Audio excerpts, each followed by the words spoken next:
समुच्चयों का निरूपण, जो समुच्चय है उनका निरूपण जो है दो विधियों से होता है। एक जो है रोस्टर सारणी या सूची विधि कहते हैं, रोस्टर सारणी और सूची विधि एक ही नाम है। और दूसरा जो है आपका समुच्चय निर्माण विधि या गुण विधि के नाम से जानते हैं। तो पहली विधि आपका हो गया रोस्टर या सारणी विधि या सूची विधि, और दूसरा जो है समुच्चय निर्माण या गुण विधि। इसके जो देखें हम कह रहे हैं कि समुच्चय को रोस्टर रूप में लिखिए, तो रोस्टर रूप में क्या किया जाता है कि जितने भी उसके अवयव होते हैं सभी अवयवों को मंझले कोष्ठक में और प्रत्येक अवयव के बाद कामा लगाकर लिखा जाता है, वह रोस्टर रूप कहते हैं। कह रहे सभी अभाज्य संख्याओं का समुच्चय, ये पहला क्वेश्चन है, हम पहला को हल करेंगे। कह रहा है कि सभी अभाज्य संख्याओं का समुच्चय, तो सभी अभाज्य संख्याओं का समुच्चय।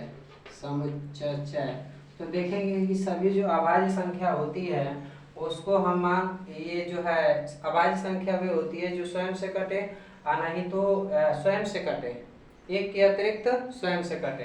तो ये जो अभाज्य संख्या है यहाँ पे लिखेंगे, सबसे छोटी अभाज्य संख्या आपका 2 है, तो ये आप मान लेते हैं ये अभाज्य संख्या है, 2 है, 3 है, 5 है, 7 है, डाट डाट डाट इतना है, उसके 9 भी है, 11 है, 13 है, ये सब अभाज्य संख्या हैं। तो इन अभाज्य संख्याओं को अगर हम लिखें, अभाज्य संख्या मान लेते हैं कि अभाज्य संख्याओं का समुच्चय, यहाँ लिखेंगे अभाज्य संख्याओं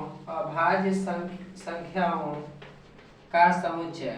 तो अभाज्य संख्याओं का जब हम समुच्चय लिखेंगे तो सबसे पहले हम मंझला कोष्ठक लगाएंगे और इसके जितने भी अवयव हैं 2 है, 5 है, 2 है, 3 है, 5 है, 7 है, 11 है, 13 है, वैसे और आगे 17 ऐसे कर लेंगे, dot dot dot dot dot, और इसको मंझले कोष्ठक में लिख दिए। तो यह जो है यह हमने रोस्टर रूप में लिखा, रोस्टर विधि है या सारणी विधि या इसे कहते हैं सूची विधि। ये आपका जो है रोस्टर रूप में हमने लिखा।